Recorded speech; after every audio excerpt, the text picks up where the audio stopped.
Okay, so I'm super excited about this segment. We are joined, of course, by Stuart and Nicole, and this is going to be another very important topic when it comes to having the best orthodontic team, and that's the team culture. And so I think it's clear from following these two that they've really got this figured out. They excel at this. They also happen to excel at the morning huddle, and so we'll have a little bit about this as well. But let's start with the morning huddle. That's where the day starts, so why not start there? So Nicole, talk me through your morning huddle. You have what you specifically call the circle of love. Yeah, isn't that nice? It is nice. What is that? So first of all, I think the morning huddle is important for culture because it's a time that you know you're going to have specifically to go over and cover whatever you want. It's uninterrupted. You know you have it. So the circle of love is after you get through, talking about the patients, talking about potential congestions in the schedule, things like that, then from time to time we'll do what's called the circle of love, where an individual is called out, they don't know, Stuart, go in, step in the circle of love. And everyone goes around and shares what we appreciate about you. You're so nice, you're so calm, like I'm so lucky to work with you, and you always help me, like when we have a patient that's going over into lunch, and I just really appreciate that about you. And everyone goes around and shares, and it doesn't matter if your team is made up of 3 people or 30 people, that is going to make you feel so good. Like it's all positive. And the cool thing is that person feels good not just that morning, the entire day, the entire week. Like it boosts their confidence and who doesn't want to be complimented, So that's something that we love to do. Yeah, that's great. Awesome. The circle of love. Yeah. So now you do that every morning?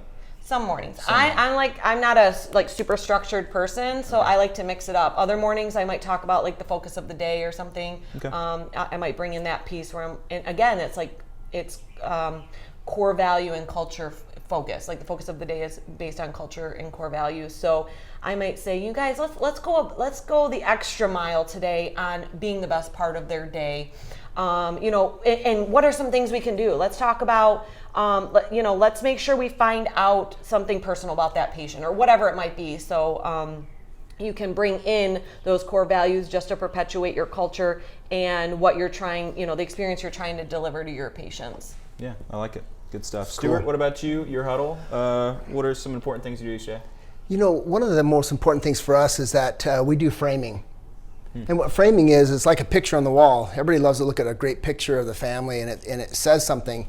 So we will frame each other in the cool things or the amazing things we saw in each other from the day before. And we're framing around our core values. So our core values are passion, amaze, teamwork, and rock stars. So if one of our team members sees that in somebody else, they'll frame that person the next day. And so every morning they're coming to work thinking about, okay, who am I going to frame today? Really fun. I like that. Okay, so I want to show a short video from your huddle that you sent to me because I think it's amazing. And I'll be honest, and before we show it, I think a lot of people will be uncomfortable with it. It almost feels like someone who's never been to church and they walk in and maybe it's like a really energetic church and they're sort of like, this guy's got the spirit, what's going on, And I think, though, a good, strong culture is like that. Like the culture, when it's so strong, it should kind of be like disorienting, and it should cause you to like pause and be like, I don't feel comfortable because I don't do this, you know? Yeah. And I feel uncomfortable to the degree that I wish I had culture like that, and I wish I did it that way. But before we show it, walk me through I am statements, because you do that, which reminds me of the circle of love a little bit. Sure. But why do you do those? So there's I feel like the 2 most important scriptures or 2 important words in the Bible was when Moses went to the mount. And when he went to the mount to get the 10 Commandments and God introduced himself to Moses. And what was it? I am. He said, I am. And I've thought about this through the years, that those are powerful, positive statements about, if God could say that about himself, we should be able to say that about ourselves. And you got to remember, we work with 30 women. I have 30 women in my office, and men do this too, but we compare ourselves to each other. We sometimes think we're not good enough. And I thought, you know what, we're going to start and get uncomfortable with each other, because if this really is a circle of love, as Nicole said, because that's we feel that in our office, I want them to be able to get outside themselves and be able to say, I am something they're thinking of. I want to be positive today, or I want to be my best self, or I'm good enough. And so what happens, I decided, why don't we just share an I am statement every day? So every day, everybody's going to share something that they're thinking about. And you'd be like shocked what happens. Some people didn't want to do it. Oh, yeah. Like you said, I'm feeling too much of the Spirit here. I think I'm just going to clam up here. But what happens is there's some emotion behind. Some of the girls would cry when they'd say, I'm good enough, or I'm feeling grateful. So you'll see that in this video here. All right, so let's roll that video real quick, and we'll be right back in a sec. Okay, who wants to start with I am statements? I do. Where do we go? And we're going to go Cali way. Okay. Okay. I am mentally strong. I am outgoing. I am growing. I am open. I am service. I'm so grateful. I am strong. I'm stronger. I'm enough. I am loving myself. I am capable. I am bold. I am continually growing. I'm committed. I'm a hard worker. I'm adaptable. I'm love. I'm strong. I'm serving. I'm abundant mindset. I'm trustworthy. I'm passionate. I'm a giver. I am hopeful. I'm grateful for Brad and Mel and my roomies. Love you. I am loved. I'm patient with myself. I'm capable. What are you, Shauna? So good. Oh, yeah. I am courageous. Very cool. Hey, since we're filming, we're going to do our have Fred lead us. This is our, so we do our chant. Have you got it down yet? Passion, amaze. Stay tuned. Give her a break. It's okay. Well, you know. Ready? We have passion, we amaze. It's our culture that we crave. Rock stars are what we are. Teamwork sets apart. Party, party, party. So pretty cool video. I love it. Tell me what your so we saw the I am statements, a lot of really sweet ones. Yeah. Seems like some that maybe they've done a few times, but then like I can't think of what she says exactly, but like I am enough, or yes. I'm good just the way that I am, or something like that. Sure. And then the one video saying I'm courageous or something. It's cute. Yeah. But then you guys do your little chant. What is the chant? You know, I remember back, this is all about teams and teamwork. I remember back being in high school football, and every time we would get together in a huddle, we would do a chant. And I thought, why don't we do a chant for our team? And we chant our core values. So we go, we have passion, we amaze, it's our culture that we crave, rock stars are what we are, teamwork sets the bar, party, party, party. And the energy after everybody says that is so great. We break after that, and it's a kind of a cool little chant. Yeah, I love it. It's great. Do y'all have a chant? We do, but I'm going to change it. Ours is smile, smile, Wax team, go. We're going to have a good day. That's for show. I didn't make it up. I love it. I didn't make that one up, but well, whoever did is like you know, melting out there. Yeah. They're like, I'm sorry, I didn't know it was so bad. No, it's very. But I love how you incorporated your core values. Yeah. I mean, either way, it starts our day with energy and like we're going to have a good day. You know, that's for show. That's what I was saying. Like, I'm not cool like that show, you know. I think you can pull it off. I like it. I don't think I could pull it off. We don't have a chant. See, but what's interesting is like, I won't, you know, mince words, I should say, but the two of you guys are here because you do have that energy. You just have like an aura that you bring. I mean, if I was a mom of a patient and I came into your office, I'd be like, I want to go here, you know? But it starts with you as the leaders to decide, we're going to do this, we're going to have this kind of an energy. I wish I had that energy or that resting energy, and maybe you have to work at it, and I don't know, but like, man, just that would carry through the whole day. And I would be the one that's kind of embarrassed to do it. I hate to say that. One of my good friends is a very like eccentric and energetic guy. He's the lead singer, song leader, worship leader, whatever at my church. And I remember, to kind of give you an example of like when you walk in a culture that you're not comfortable with, it's like, it makes you feel odd, right? Yeah. And so when I visited that church for the first time, I was like sitting with my buddy from college. We're both kind of cynical type people, just how I'm wired. And I remember being like, is this guy for real? Because he's like, he dances and he jumps and he's doing all this kind of stuff, and he wears like, you know, funny clothes. He wears shoes. He was on the shoe game before me. Yep. And I remember just commenting, and Corey, who had a relationship with Brescian, who's the guy up on the stage, he was like, no, he's actually really cool. And I was like shocked. Like, you think this guy's cool? Like, you're so cynical, more than me. What happened to you? You know, why did you change? And over time, Brescian's become one of my best friends because he is a genuine guy. He has like this big energy. He's always excited. He's always happy. He has a lot of qualities that you do. And so I want to spend more time around people like that, you know? And I want to spend more time around teams that have that kind of culture. And you can if you want to work on it, you know? Yeah. So Nicole, two things that connect to your morning huddle but that extend through your day. You talked about the culture fishbowl, and then the focus of the day, which you kind of alluded to. Can you walk us through those? Yeah. First of all, I want to touch base on something you said that, you know, like doing the chant, you don't like that. Like, it might not fit you, right? Or your culture. But that's exactly it. Culture is the personalities and the energy of you and the people that work with you. Yeah. You know, so my culture would not fit your practice and your culture wouldn't fit mine. Now, if you don't like your own culture, then you can pick up these tips to change it in the direction you want. Yeah, true. I like my culture. I It's know fine. you do. I know you do. We're just very dry and sarcastic. It's your it fits your personality. So, you know, yes, how we kind of incorporate culture fishbowl. Yes, thank you. So our fishbowl, it's similar to your framing, but instead of doing that in the morning huddle, what we do is throughout the day, people shout each other out on our messaging system. Like, hey, way to go, Jesse. Like, I heard your patient laughing with you. You always do such a great job connecting. Or, way to go, Kim. You got back from lunch early to get that patient. Way to put that patient first, you know? Yeah. So we do these shout outs that are based on our core values. And then we make note of them, like Jesse on this day did this and that demonstrated this core value, okay? And then we put these little sticky notes in this jar.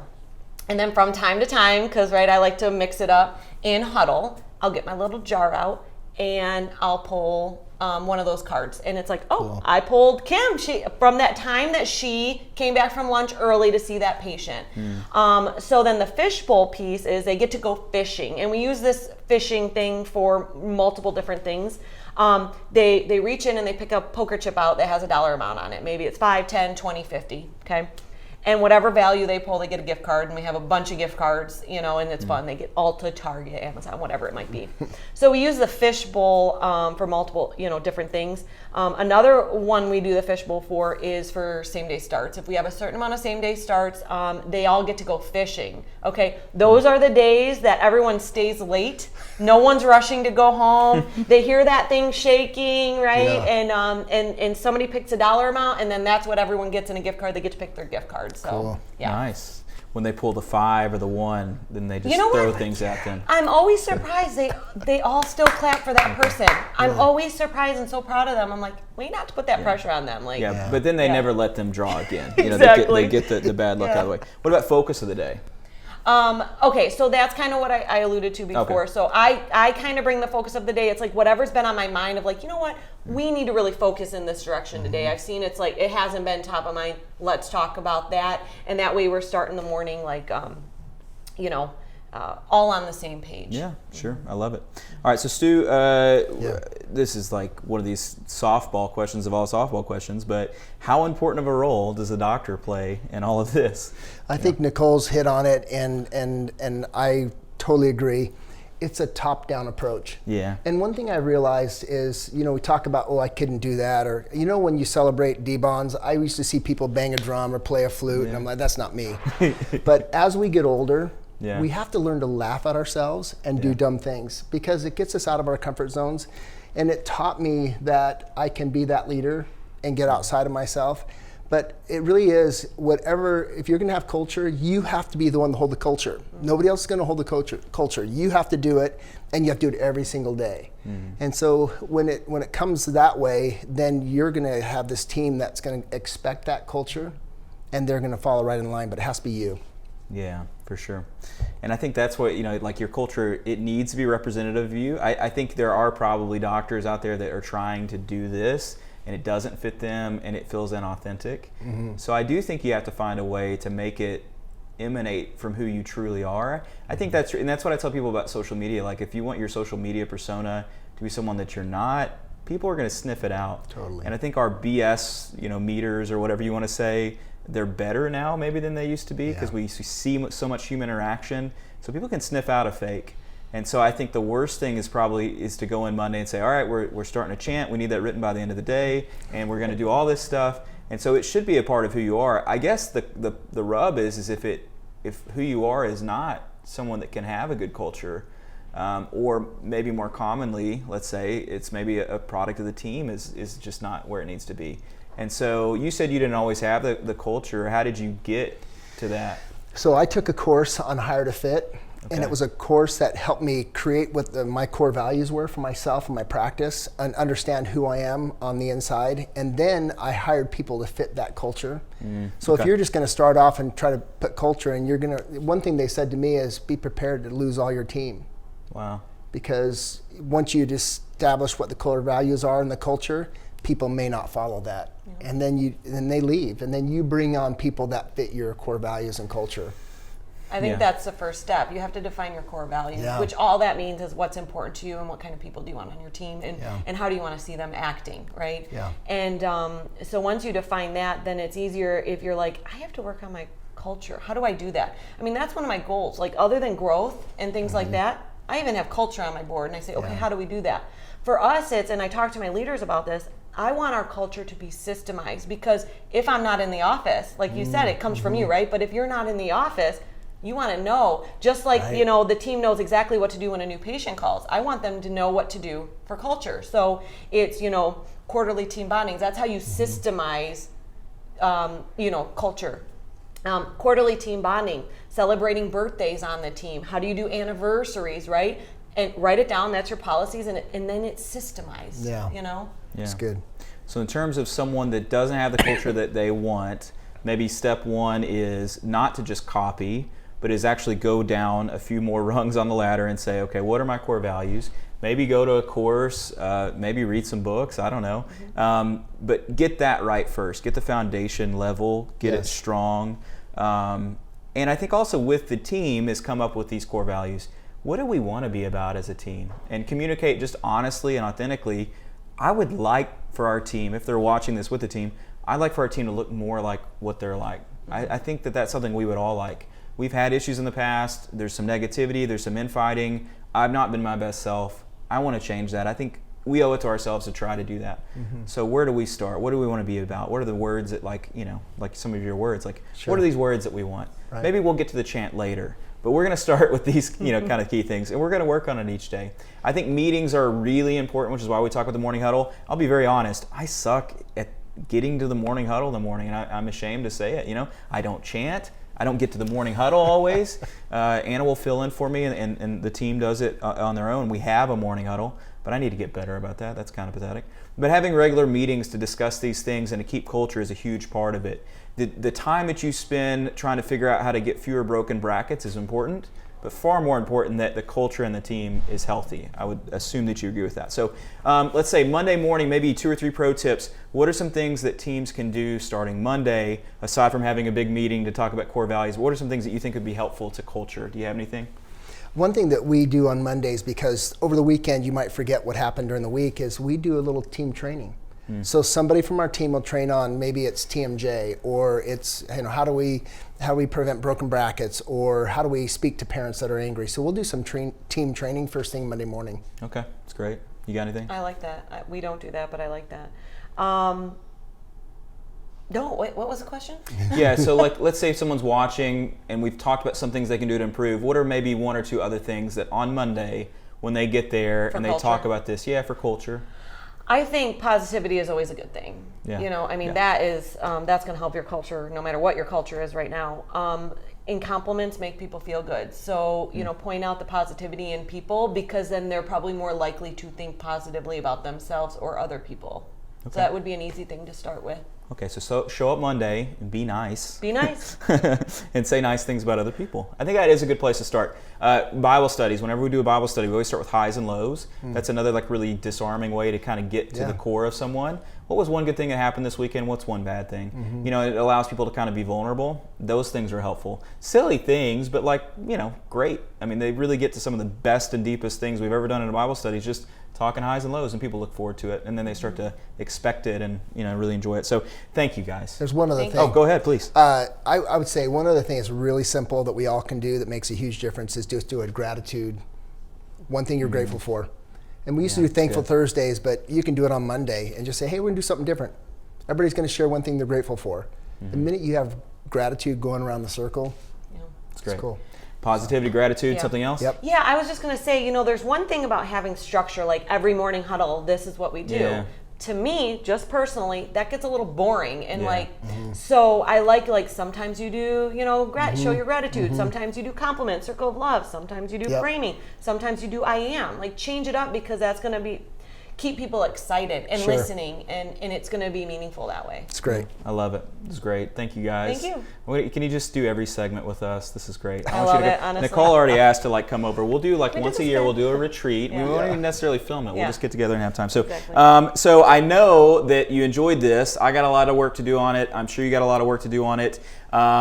You're also probably wondering, hey, what happened to Shane and Chris? They were out there fishing. I wonder if they caught fish. Well, we're about to see. So the exciting conclusion to our Country Boy Can Survive fishing competition. We're going to go to Alex right now. Hey, Alex, did Chris and Shane, did they manage to catch anything? Oh, Chris has got one. Oh, yeah, here we go. We got the first catch. Shane, what do you got? Yeah, you got I don't know, but it's big. That's all I know. And I mean, it's... Well, where's the scales? Let's see. It's got to be a record. Oh, Shane's got one. Got to be a record. Oh! Look at the fight that thing had. Come here. Pull yours in closer to you. Oh, wow, look at that. Perspective. Hey. Now pull yours in closer to you. Look. See how much bigger mine is than his? Yeah. See? Mine's much bigger than his. Like, if you go, you got to hold it away from you. And there it is. It's There's proportion. This is what we're having for lunch today, y'all. So a country boy can indeed survive. That's all from the fishing pond. We'll see you back in the house. We're not going hungry anytime soon. Huh? I said mine's bigger than yours. Good job, guys. Nice work. Way to catch the fish.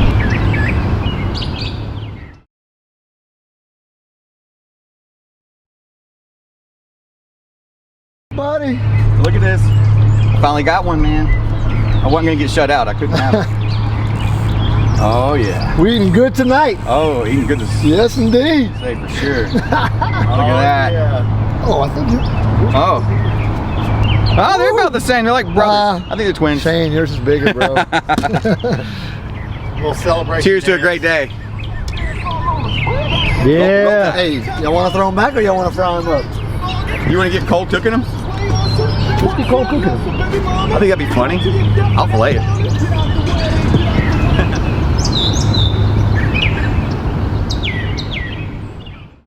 Okay, we're good. Sorry. Hey, the technical issue there. Jerry, how are you doing, man? Hey, great. How are you, Kyle? Can people see me? I hope so. Someone just shout and say, yeah, they can see you. Get on with the segment. Okay, so I'm excited to be joined here by Jerry Hall. He's coming to us live from the 3M TV studio. I'm back in the study, trophy room, gentleman's room, wood paneled room. And Jerry, let's just jump in real quick with telling us a little bit about yourself. Yeah, thanks for having me, Kyle. I'm Jerry Hall. Sure. I grew up here in the Twin Cities. I went to school at the U of M here in Minneapolis, Minnesota. So I'm a Golden Gopher. Now, real quick, I have to say, U of M is University of Memphis here. I'm sorry, so I have to use a different name. But go ahead. So, all of the Michigan alums are going crazy too. No, that too. Yeah, surely. Upon graduating, I started here at 3M full time. I've worked at 3M for 25 years in a number of businesses, including Scotch-Brite, Thinsulate, a little bit of Post-it note development, a little bit of healthcare, and then certainly now in the dental and orthodontic materials. Yeah, right on. Well, thanks for doing this. Everyone speaks very highly of you at 3M. And what we're going to talk about in this segment, if people are like, what are we talking about? We're talking about innovation at 3M. And so 3M obviously sponsored this meeting, very generous with doing that. When they were talking about kind of like what we wanted to do for the meeting, I wanted to talk with someone at 3M about how they create the products that they create, because it's obviously better for us as orthodontists having a company that's out there making these things. And certainly not everyone uses 3M who's watching this, but I would venture to guess that everyone has something by 3M in their, let's say in their orthodontic office, but certainly in their home. And some of the commercials that we've shown have gotten at that. But I wanted to talk with someone who's an expert at how you get from idea to implementation, because I think it's fascinating. And hopefully other people share that fascination. But what does innovation look like at 3M exactly? Well, first to touch on people having 3M in their lives or in their offices. Hopefully you've touched a 3M product already this morning. We like to say that you're never more than 3 meters 3M, 3 meters metric system, away from a 3M product. You know, when it comes to innovation, there are really maybe 3 routes that we think about to make it concise. So one is conversations like these with your audience, or being able to listen silently in the background with your audience, talking to key opinion leaders, talking to doctors to understand where they are, where they're headed, what are their pain points in their lives and in their organizations. Another spark for innovation can be an individual researcher who's been working in an area for some time, and literally a person will wake up and come to the office today and say, Jerry, what if we tried this? And let me tell you, Kyle, normally that sounds crazy at the start because we can think of the reasons that it may not work.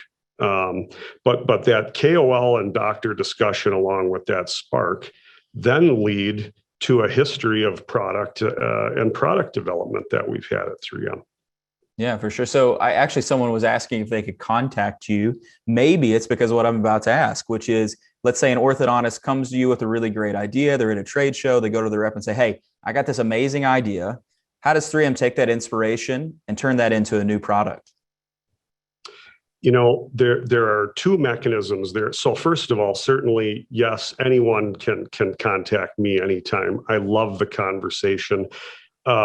Working with this customer set, these doctors talk about an amazing customer set. So driven, so accomplished, very thoughtful when it comes to issues in their respective communities. Tinkerers, can do. Your segments just remind me of that over and over. So I love the conversation and I welcome it. You know, when people come with ideas or bring an idea, the first question that I ask is about intellectual property or patents. And so because we're in businesses and markets where there are a lot of moving parts, we just have to be careful not to hear an idea or expand upon an idea or create a problem either for the doctor or the inventor who has the idea, or for 3M, because it's certainly possible that we're working in an area like that as well. In any case, we have mechanisms to handle that, and we can do that in a way where we can share the idea and not poison each other at the same time. Yeah. So like, I know like the Forces Spring, I can't remember his name, but there's an orthodontist that I believe, came up with that idea and then worked with 3M to get that, into lots and lots of offices. So that's pretty cool. So if anyone has a cool idea, shoot it over to Jerry. And then of course, inside 3M, of course, you guys research and innovate. And if you ever get a chance to go to 3M's headquarters, they have this, was it Innovations Hall? What is it called? Customer Innovation Center. Customer Innovation. You should just call it the Innovations Hall. I mean, that's a free tip. No, I'm just kidding. But they have like, there are 25 different divisions, and they have like a history of products. 3M and a true innovations company is that, I think it's with clear aligners, we'll get to this later, but like a transparency projector, kind of a thing has led to some of the plastics that are used in aligners. Or you'll see that like this adhesive that was used in NASCAR applications or something is now being used in, the mesh of a bracket. I know I'm butchering all that. Don't feel the need to correct me. Just go with me. Just go with it. But it's really cool when you have all those different science divisions working together in tandem to create something great for wee little orthodontists, So everyone knows that 3M has been around for a long time, over 100 years at least. But specific to orthodontics, walk me through the evolution as a company from, then we have like, Incog, and then we have clear aligners, and now we're all the way to these like digital systems. How does that evolution take place? For us, it started with bands and brackets in the 50s and 60s. Then along comes adhesives and ultimately adhesive evolution on pre-coated and then on color indicators, right? And then time goes by and flash free.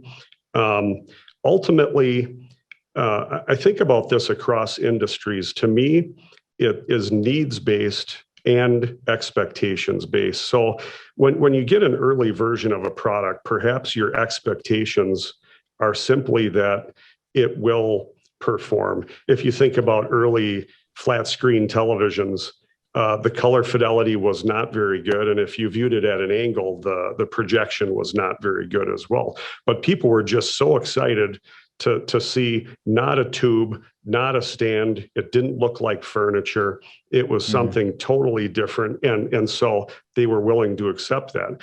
As expectations come by, those things that delight you are no longer delightful. They're just par for the course. And the next generation of material has to come along. And so we think about this notion of par for the course versus delighters across our markets and industries. And I think the evolution of adhesive for our ortho adhesives is a great example of that. Going from metal to ceramic to ceramic self-ligated, then moving on to the clear aligners is another example of that, Kyle. Yeah, very cool. It's impressive. So this is a big moment, I think, but I'm excited to announce that 3M is introducing a new aligner system. If you've watched that, and certainly throughout this meeting, and last night, Lisa and Shane and I talked about it a little bit, but could you tell us a little bit more? It's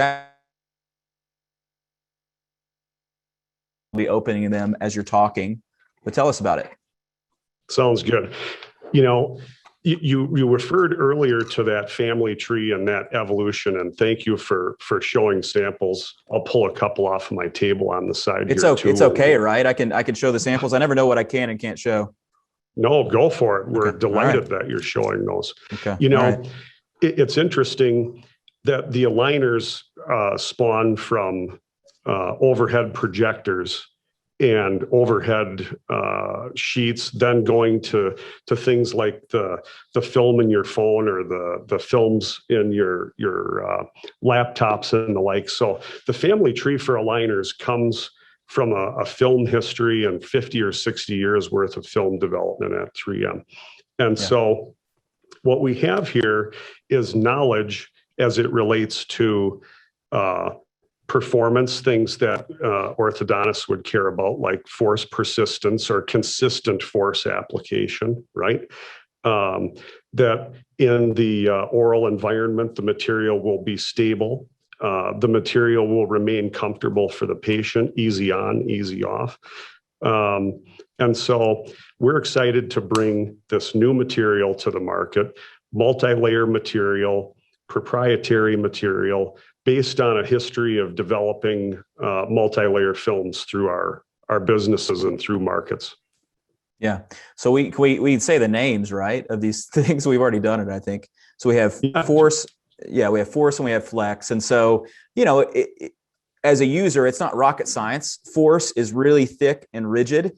Flex, as the name suggests, is flexible. The flex, I'm assuming, is the multi-layer, and the force is what's currently being used with clarity aligners. Is that right?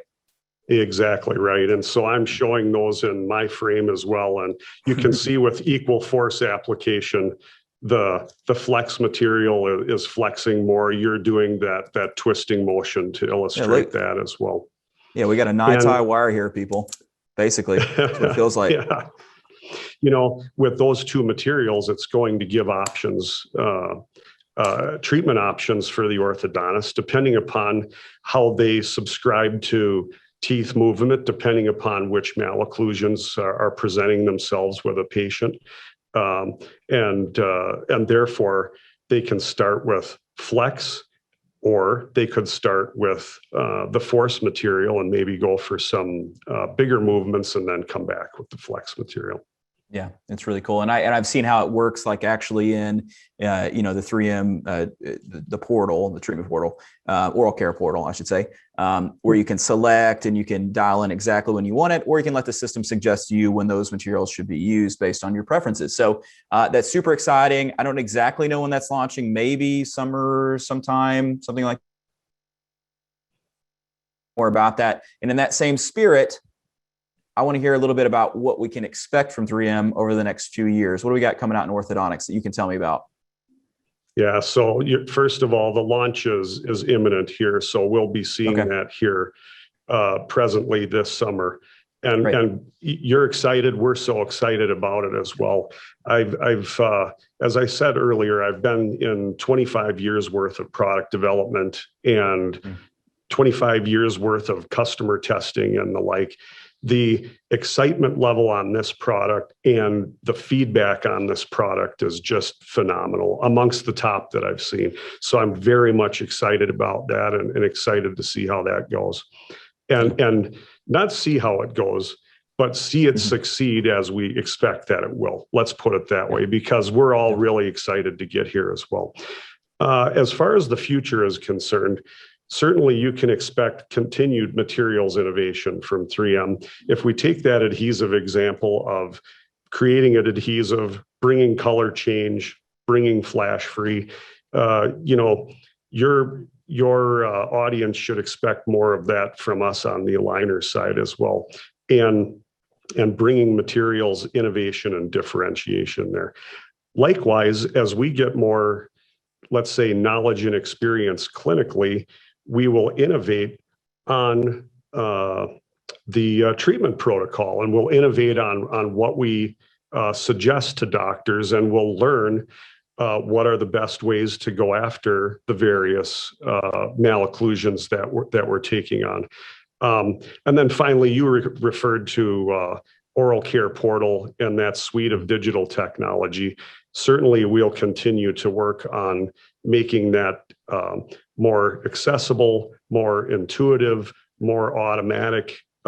If we refer to our earlier thought, right, there are things that are delighters today that are going to become tomorrow's par for the course expectations. So we'll continue to bring new movements, new treatment protocols there as well.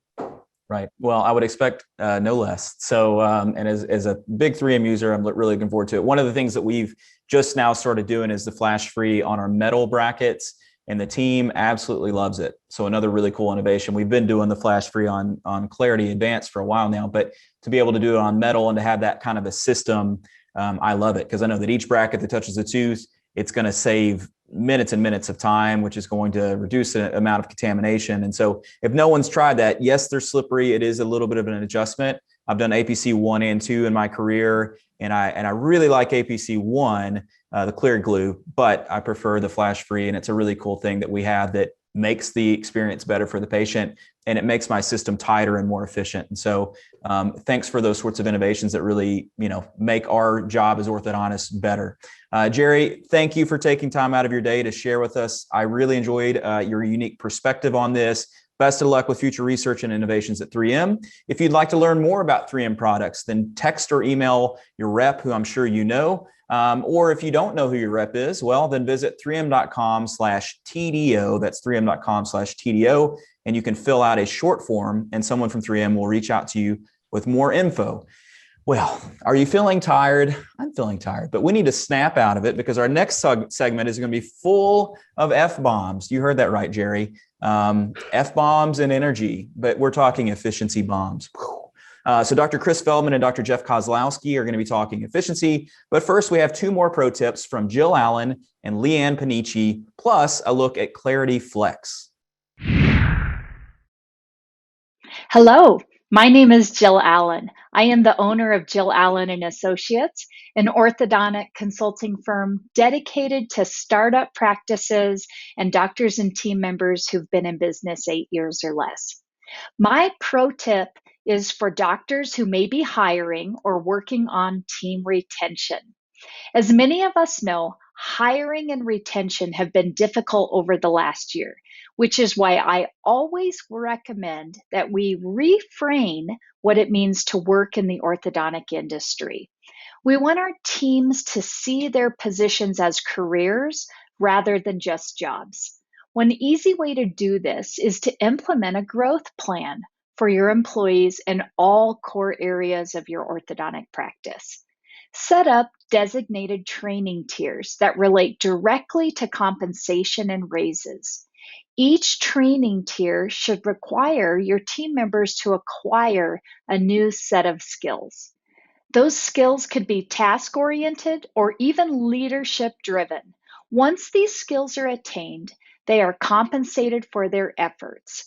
Constructing these tiers can really help your team see the potential opportunities available to them as they grow in your practice and are going to be able to see that this is just not a job, but it truly is a career in a very fulfilling orthodontic practice. Hi all, Leanne Paniche here from Paniche & Associates. My tip today is how to end a patient's treatment. Instead of just that one and done, promote, exaggerate, emphasize that this patient is truly part of your family for life. Over 50% of our patients will lose or stop wearing their retainers. Teeth will shift and those beautiful smiles will relapse. Educate and promote lifetime retention, and when necessary, that you do offer that touch-up smile. Truly keep your patients for life.